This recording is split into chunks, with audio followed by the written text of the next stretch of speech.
how to use reminder in Windows 11. You should open Microsoft to-do list.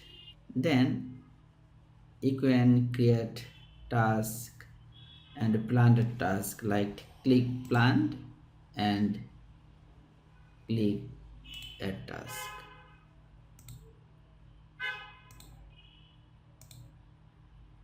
Like electric bill. Then you can select here remind me and select tomorrow 9 a.m. or you can pick date and time here. If you just click here, then you can pick date and time here and just click save.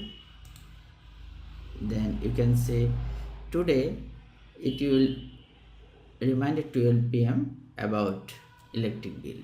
Just press enter. Then you can see the planned reminder already set. Thank you for watching.